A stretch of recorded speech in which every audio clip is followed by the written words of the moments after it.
배우 최강이란 분이 계십니다. 이분 우리 많은 분들이 그래도 알고 있는 그런 유명 배우입니다. 우리 사진을 보면은 저 배우 하고 아실 텐데요. 이 배우가 최근에 기독교 텔레비전에 나와서 간증하는 그런 짧은 영상을 제가 보고 참 은혜를 많이 받았습니다. 이분은 어릴 때부터 좀 다른 동기 아이들보다도 어릴 때부터 굉장히 좀 염세적인 이런 생각들을 했던 것 같습니다. 아주 어린 시절에 남들은 생각지도 않았던 고민을 했다고 합니다. 어떤 고민이냐면, 내가 앞으로 이 긴 인생을 어떻게 살지? 빨리 죽었으면 좋겠다. 언제 다 살지? 이런 생각을 했다는 거예요. 그래서 요즘 젊은이들, 청년들, 학생들이 희망이 없다, 소망을 안 갖고 산다, 이 말이 이해가 간다는 거죠.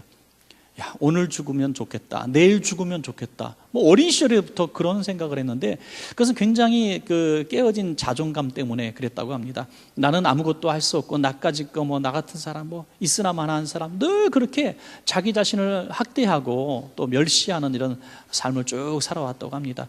나름대로 배우 생활을 할 때에도 그가 늘 이렇게 자괴감이 많이 들고 낮아진 자존감 때문에 대인 기피증이 걸려가지고 다른 사람과 식사를 못했다고 합니다. 같이 식사를 하면 여지없이 체하기 때문에 어떻게 쓰든 식사 자리를 피해가지고 혼자 방문을 걸고 혼자서 밥을 먹었다 해요. 한 번은 짜장면을 시켜서 문 걸어 잠그고 혼자 쭈그리고 앉아 먹는데 눈물이 짜장면에 확 쏟아질 정도로, 요즘 말로 우울증이 심각해진 거죠.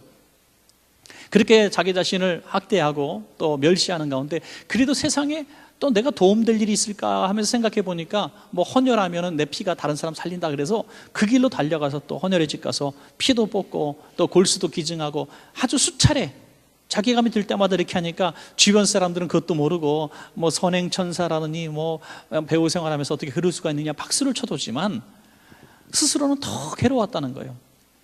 그렇게 괴롭게 된 이유 중에 결정적인 것은 정말 끊을 수 없는 술과 담배 중독 때문에 그랬다고 하는 것이죠. 다른 사람들이 볼 때 가십거리가 되고 또 기사거리가 될 정도로 굉장히 술, 담배를 많이 했습니다. 그 참혹한 모습을 자기가 이렇게 고백하는 모습이 있었는데, 너무나 술을 지금 먹어야만 살 수 있기 때문에 너무 급해가지고 손이 벌벌벌 떨리면서 까만 비닐로 봉지에 술병 하나 넣고 막 집으로 뛰어가갖고 깜깜한 집에 들어가서 방문 딱 걸어다니고 자기 쭈그리고 앉아갖고 벌벌벌 떨면서 벌컥벌컥 술을 마셨던, 이게 사람이 사는 거냐 막 싶어가지고 손을 자해를 해요. 죽어야 되겠다 나 같은 거. 수차례 자해까지 하면서 이렇게 해서 밖에 나가면은 쾌활하고 명랑하고 연예인이니까 남들은 다 조명받으니까 행복한 줄 알았지만 그렇게 끔찍한 생활을 했다고 합니다. 그러다가 한 번은 교회를 이렇게 가게 되는데 말씀이 뭔지 예배가 뭔지도 잘 모르는 가운데 기도 시간에 다른 사람들 보니까 통성 기도 시간에 막 울면서 기도하라는 거예요. 기도하던 거예요. 그래서 기도 나도 울면서 해야 되겠다 하면서 기도하는데 갑자기 전에 없던 눈물이 쏟아지면서 한마디가 탁 튀어나오게 되었답니다. 하나님 살려주세요. 그러니까 살려주세요. 저 좀 살려주세요. 저는 도저히 제 힘으로 살 수 없습니다. 저는 이 중독을 이길 수가 없고 사람답게 살 수가 없고 저는 폐인처럼 살다가 죽을 것 같습니다. 살려주세요 하면서 한 가지 하나님 앞에 이제 제안을 하는데, 하나님이 도와주시면 저 이제 안 먹겠습니다. 그런데 진짜 먹고 싶을 때 한 번만 봐주세요. 이렇게 기도를 했대요. 진짜 술 먹고 싶고 담배 피고 싶을 때 어쩔 수 없을 때 한 번씩은 봐주시고 하여튼 내가 참을 만큼 참을 테니까 하나님도 좀 도와주세요 하고 흥정을 했대요. 그런데 정말 그날 이후로 거짓말처럼 생각이 나지 않는 거예요. 그래서 한동안 술을 마시지 않았는데 너무나 신기하기도 해서 또 한번 먹어볼까 하면서 먹었는데 먹고 나자마자 생각된 것은 괜히 먹었다라는 생각이 들더란 거죠. 저는 이 술이 없으면 살 수가 없었는데 이제는 먹는 게 오히려 어색하게 되었다는 거예요.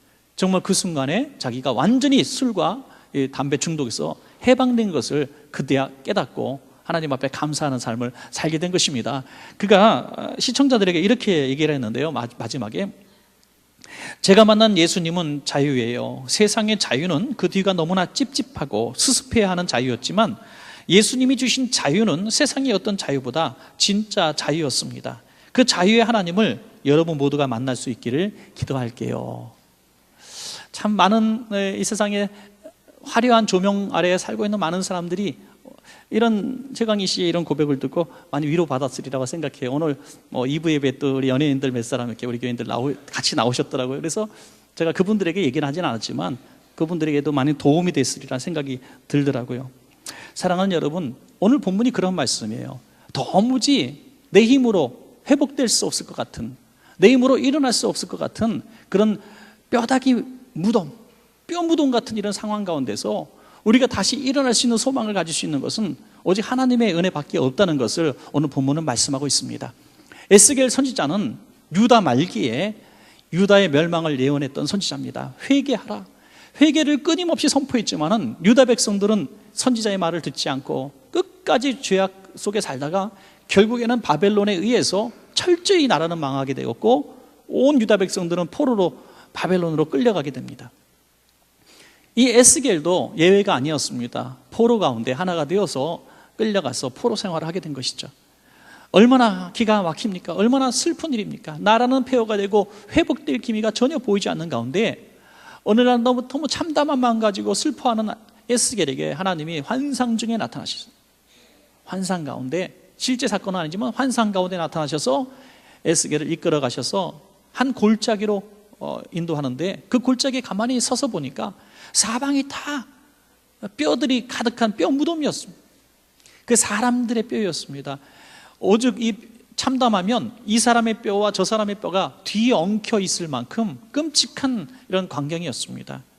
이런 광경에 서 있는데 이게 뭡니까? 라고 궁금증을 갖고 있는 에스겔에게 에스겔 37장 11절에서 이렇게 말씀하십니다. 이 뼈들은 이스라엘 족속이라. 그들이 이르기를 우리의 뼈들이 말랐고 우리의 소망이 없어졌으니 우리는 다 멸절되었다 하느니라. 이 뼈들의 이 참혹한 모습 그 자체가 바로 지금 이스라엘의 모습이라는 것입니다. 사실 그렇지 않습니까? 그런데 참 흥미로운 것은 이 뼈들이 자기들을 바라보면서 스스로 얘기하는 거예요. 야, 우리의 뼈들이 말랐어. 우리는 소망이 다 끊어졌고 우리는 다 멸절되었다. 멸절되었다는 말은 가지가 딱 떨어져 나간 것처럼 베어졌다는 뜻입니다. 이제 하나님 앞에서도 끊겨졌고 이제 어떤 우리를 도울 나라도 없고 우리는 일어날 가능성이 전혀 없는, 이제 우리는 영원히 노예로 살다가 죽을 수밖에 없는 바벨론의 포로요 마귀의 포로로 살 수밖에 없다는 것을 인정하는 이런 탄식이었던 것입니다. 여러분, 오늘 우리들의 삶 가운데서도 이런 일들이 일어날 수가 있다는 것입니다. 나라가 지금 그렇지 않습니까? 두 갈래, 세 갈래, 만 갈래로 정말 진리를 찾지 못하고 너무 혼미한 이 땅을 우리가 지금 살아가고 있습니다. 사회는 얼마나 또 무질서하고 부정과 부패가 많고 희망이 없지 않습니까? 점점 살아가면서 우리 다음 세대로 넘어가면서 점점 더 너무나 치열한 경쟁 속에서 살아가는 우리의 후손들을 바라보면서 많은 어른들이 걱정을 하는 시대를 우리가 살아가고 있습니다. 여러분, 전쟁의 위험과 여러 가지 타락한 문화와 희망이 보이지 않아요. 그리고 우리 개개인은 또 어떻습니까? 정말 급변하는 정세 속에서 우리나라가 어떻게 살아가야 될 것인가? 그것보다 더 중요한 것은 또 나는 어떻게 살 것인가? 직장은 어떻게 들어갈 것이며 나이가 들어서 퇴직하면 뭐 먹고 살 것이며 수만 가지 염려, 또 육신의 질병, 희망 없다고 하는 육신의 질병 어떻게 고침받을 것인가? 많은 슬픔과 우리의 자괴감과 우리가 할 수 없다는 이런 탄식 속에서 우리는 뼈 무덤 속에서 서 있는 에스겔의 모습을 보게 되는 것입니다. 여러분, 그렇다면 이것이 발견되어졌다면 왜 하나님이 이것들을 우리에게 보여주시고 깨닫게 하셨는가? 그 의미가 중요한 것이라고 생각합니다. 그 뼈 졸짜기 중앙에 에스겔을 딱 세워놓고 이제 하나님께서 물으십니다. 에스겔아, 이 뼈들이 능히 다시 살아날 수 있겠느냐? 다시 살 수 있겠느냐? 라고 질문을 하시는 것입니다. 여러분, 이 질문은 지금 우리들에게 주시는 질문이에요. 우리가 가지고 있는 그 뼈 무덤 속에서 우리가 탄식하고 있는 우리에게 하나님이 물으시는 것입니다. 사랑하는 원천교회 성도들아, 지금 우리가 느끼고 있고 우리가 멸절되었다고 탄식하고 있는 그 환경에서 너는 다시 회복되리라고 믿느냐?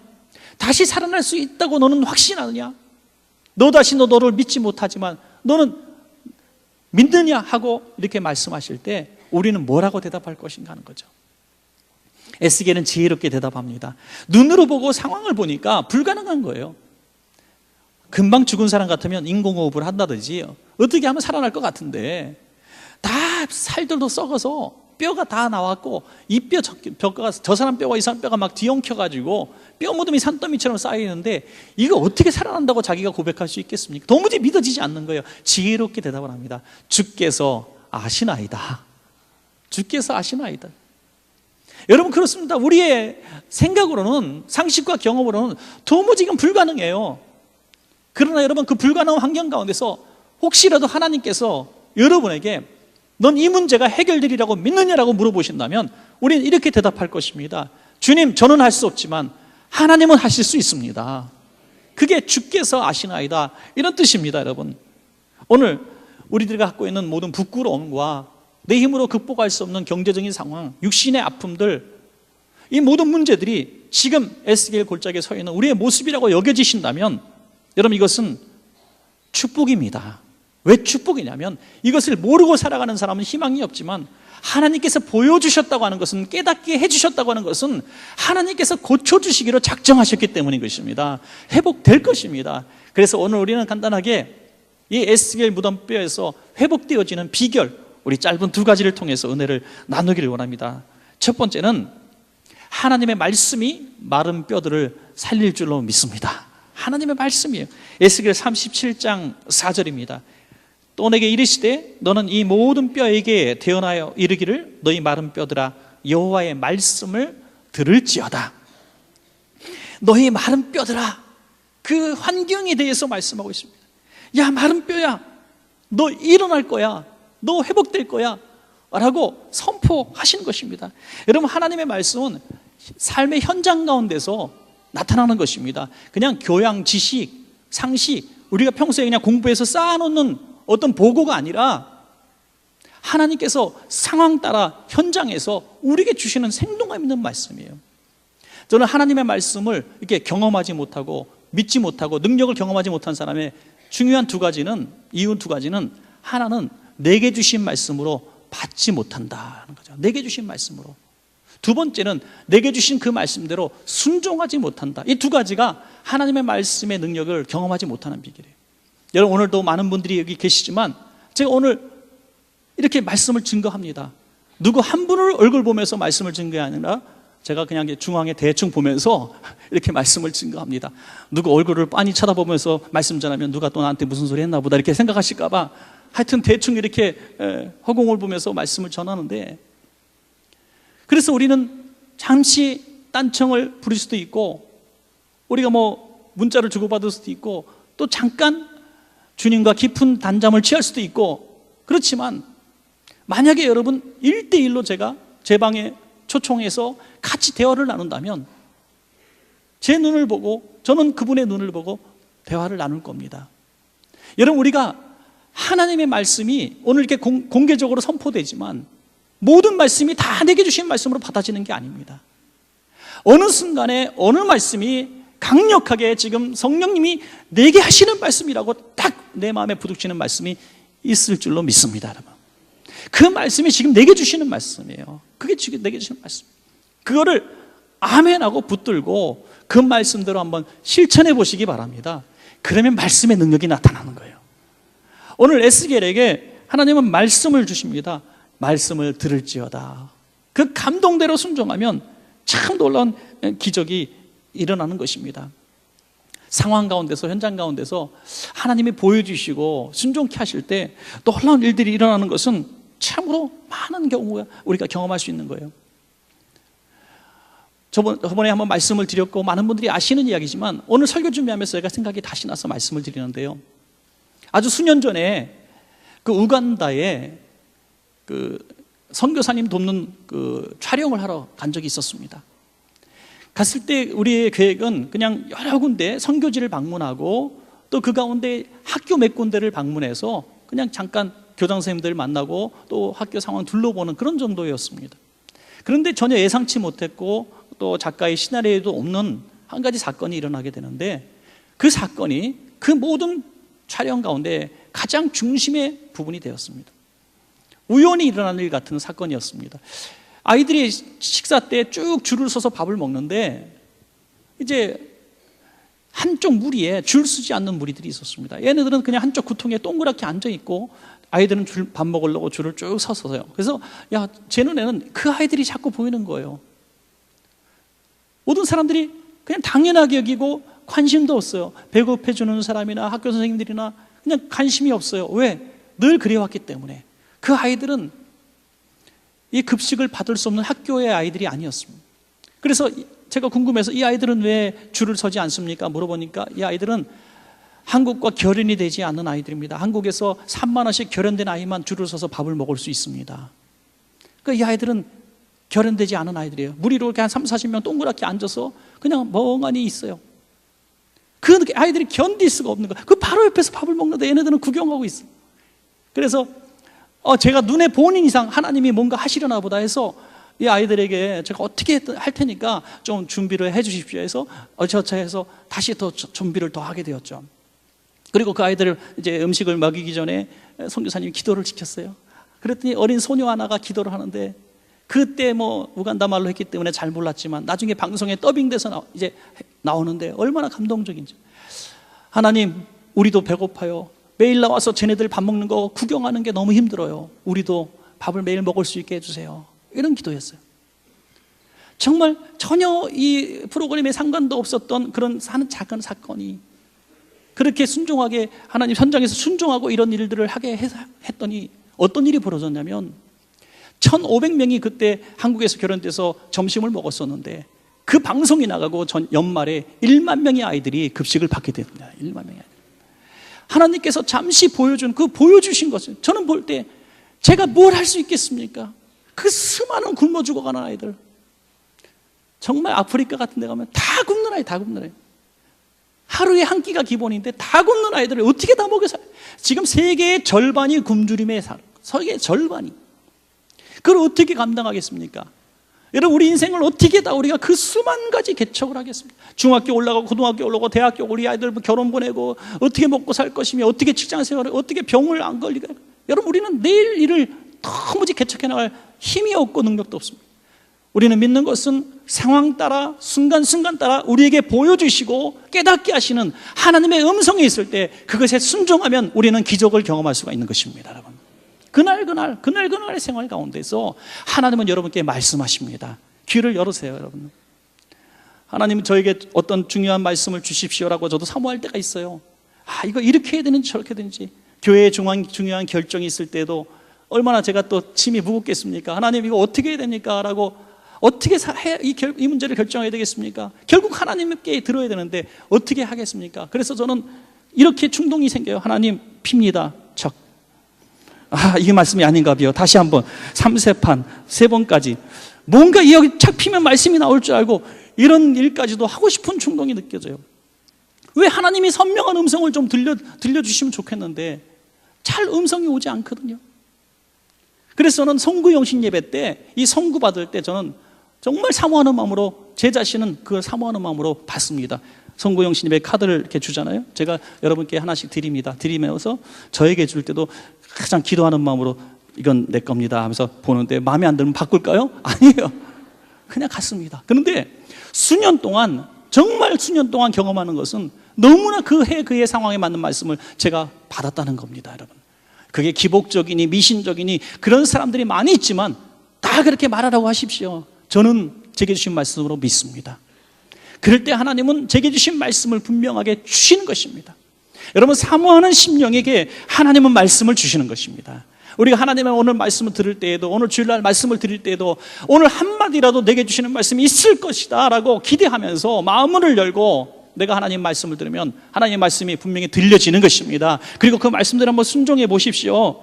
그럼 역사가 일어날 줄로 믿습니다. 고린도후서 1장 20절에 하나님의 약속은 얼마든지 그리스도 안에서 예가 되니 그런즉 그로 말미암아 우리가 아멘하여 하나님께 영광에 돌리게 하느니라. 하나님께 영광이 되는 거예요. 왜? 아멘함으로써 하나님의 말씀이 진실로 그렇습니다라고 인정하니까 하나님께서 영광 받으시고 역사가 일어나는 거예요. 우리가 자녀들에게 야, 내가 너 뭐 해줄게 그랬더니 아빠가 무슨 능력이 있다고 그래요. 아빠는 지난번도 약속 오겠잖아. 이렇게 나가면 줄 것도 안 주는 거예요. 줄 것도. 하나님이 이렇게 말씀하실 때 내게 주시는 말씀으로 믿고 상황과 형편과 모든 것을 볼 때 마른 뼈다귀 같은 현실이지만 하나님 당신이 아십니다 하고 아멘 하면은 하나님께서 영광 받으시고 이 문제는 해결될 줄로 믿습니다. 여러분, 이제 끝으로 두 번째로 성령의 바람이 마른 뼈들을 살릴 줄로 믿습니다. 첫째는 하나님의 말씀이 우리를 살리고 두 번째는 성령의 바람이 우리를 살리는 것입니다. 에스겔 37장 8절입니다. 내가 또 보니 그 뼈에 힘줄이 생기고 살이 오르며 그 위에 가죽이 덮이나 그 속에 생기는 없더라. 이제 뼈들이 막 자기 자리를 찾아갑니다. 이 뼈 저 뼈가 다 맞춰지고 이제 그 안에 근육과 살이 딱 붙고 겉에 살갗죽개지 딱 접혔어요. 와, 사람들이 사람의 모양으로 온전하게 쫙 만들어졌습니다. 엄청난 기적이죠. 어마어마한 기적입니다. 그러나 뭐가 없어요? 생기는 없더라. 여러분, 죽은 사람과 다를 바가 없는 겁니다. 뼈와 다를 바가 없는 겁니다. 뭉쳐져서 사람의 모양은 갖췄지만 사람은 아니에요. 여러분, 이 땅에 살아가는 수많은 사람이 다 사람입니까? 어떤 사람이 인자 쭉 5개 붙여놓고 뭐 사람이 다 사람이냐, 사람 같은 사람이지 이렇게 말씀하는 분도 있는데 맞는 말씀이에요.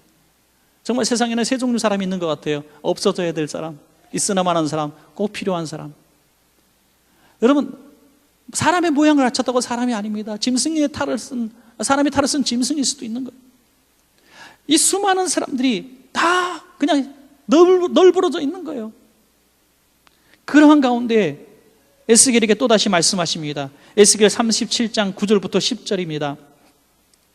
또 내게 이르시되 인자야 너는 생기를 향하여 대언하라. 생기에게 대언하여 이르기를 주 여호와께서 이같이 말씀하시기를 생기야 사방에서부터 와서 이 죽음을 당한 자에게 불어서 살아나게 하라 하셨다라. 이에 내가 그 명령대로 대언하였더니 생기가 그들에게 들어가매 그들이 곧 살아나서 일어나 서는데 극히 큰 군대더라. 아멘. 오늘 이 말씀을 한번 유심히 살펴보시면 사망을 당한 자에게 라고 하는 말씀이 나와요. 사람의 모형은 다 갖춰졌지만 사망을 당한 자, 죽은 자라는 것입니다. 여러분, 우리가 이렇게 숨을 쉬고 호흡하고 살아가고 있지만 우리의 영혼 이미 죽은 사람들이 얼마나 많은지 정말 가슴 아픈 얘기예요. 우리 사랑하는 성도님 가운데 여기 계신 분 가운데 몇 분은 그럴 수도 있어요. 정말 하루하루 사는 게 아니에요. 그냥 아침에 눈을 뜨는 게 싫어. 사는 게 너무 힘들어. 그래서 로뎀나무 아래에서 엘리야처럼 죽기를 구하는 그런 마음으로 오늘 하루도 겨우겨우 일어나서 이 자리에 계신 분이 저는 있다고 생각을 합니다. 살아도 사는 게 아닌 거예요, 여러분. 그래서 기도하는데 하나님 나 빨리 불러주세요 라는 기도하고 이제 완전히 낙심하고 쓰러져 있는 말, 사망을 당한 자입니다. 여러분, 그 사망을 당한 자에게 오늘 회복의 은혜를 주시는 방법은 하나님의 영이신 성령님이 우리 안에 임재하는 방법밖에 없습니다. 여러분, 다시 생기가 들어오고 진짜 사람이 되는 거예요. 희망이 생기고 꿈이 생기고 이제 하나님의 뜻대로 살아갈 자신감이 생기는 거예요. 며칠 전에 요즘에 굉장히 한국에서 유명한 여자 목사님 두 분이 계신데 굉장히 유명한 한국에서 텔레비전에 맨날 나오신 두 분 목사님 중에 한 분이 어떻게 저에게 책을 한 권 사인해서 보내주셨어요. 그래서 그 목사님이 보내신 책을 어저께 좀 이렇게 읽다가 한 부분을 봤는데 아주 오늘 설교에 유익한 부분이 나와서 인용을 좀 해보겠습니다. 그분 교회에 어떤 여자 성도님이 오셨는데 재력도 있고 아주 공부도 많이 하시고 여러 모양에서 굉장히 멋진 분이세요. 그리고 교회 오더니 충성도 막 하고 봉사도 막 하고 너무 주목받는 사람이 되었습니다. 그런데 그분의 간절한 소원이 뭐냐면 결혼한 지 10년이 다 됐는데 아기가 없는 거예요.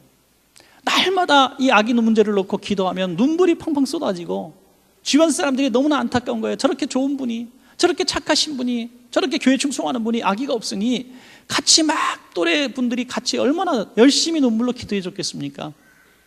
그래서 목사님도 저분 좀 아기를 달라고 그렇게 같이 많이 중보기도 했는데 정말 기적적으로 10년 만에 건강한 남자 아기를 출산을 했습니다. 그래서 얼마나 교회가 잔치가 벌어지고 저분이 이제 정말 하나님께 큰 영광 돌리겠구나라고 생각했는데 웬일인지 시름시름 신앙이 뒷전을 가더니 느닷없이 목사님께 하는 말이 목사님 하나님이 안 계신 것 같아요 그러더라는 거죠.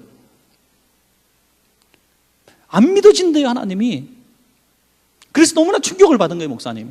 그리고 그 목사님이 그 원인에 대해서 책에 적었는데 제가 공감합니다.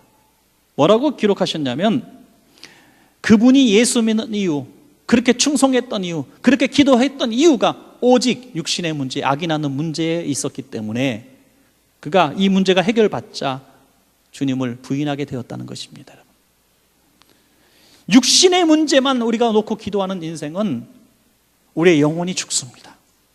여러분, 분명히 기억하십시오. 살리는 것은 영이니 육은 무익하니라. 영과 육은 늘 충돌해서 육체의 소욕을 이기고 하나님의 사람 되게 하는 것은 성령의 역사고, 성령의 역사가 소멸되면 육신의 문제만이 부각이 되는 것입니다. 우리는 날마다 5만 가지 육신의 문제 가지고 이 문제 해결하면 또 저 문제 해결하면 그렇게 하나님 앞에 매일같이 울며 기도하다가 그 문제만 붙들고 우리 평생 기도하는 인생이 되시겠습니까? 아니면 성령의 사람이 되어서 내가 변화되어서 내가 가는 곳을 변화시키겠습니까? 여러분, 우리가 자식을 위해서 기도할 때에도 하나님, 내 자식이 믿는 사람들을 많은 직장 가게 해주십시오. 내 자식이 좋은 직장 가서 돈 많이 벌게 해주십시오. 내 자식이 편안한 직장 가게 해주십시오. 이렇게 기도했던 기도의 자세가 바로 육신의 위주의 기도입니다.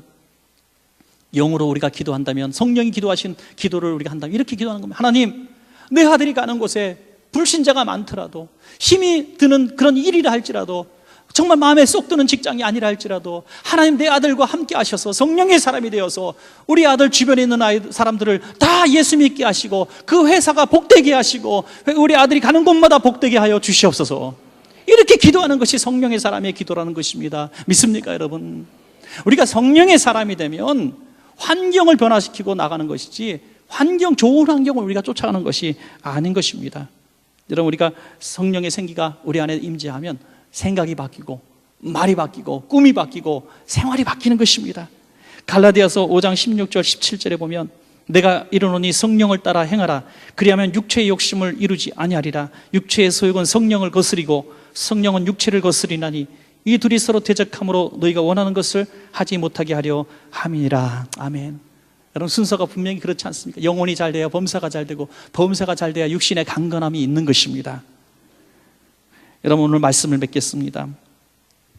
오늘 우리의 심령이, 우리 가정이, 이 나라 민족이, 여러분의 기업이 이 뼈무덤처럼 도무지 희망이라고는 눈꽃만큼도 보이지 않는 그 상황입니까? 여러분의 심령이 정말 이 배우 최강희처럼 내 자신을 믿지 못하고 내 자신의 낮아진 자존감 때문에 나는 틀렸어, 나는 할 수 없어, 나는 쓸모없어 하는 그런 정말 낮아진 자존감 때문에 고통받고 계십니까?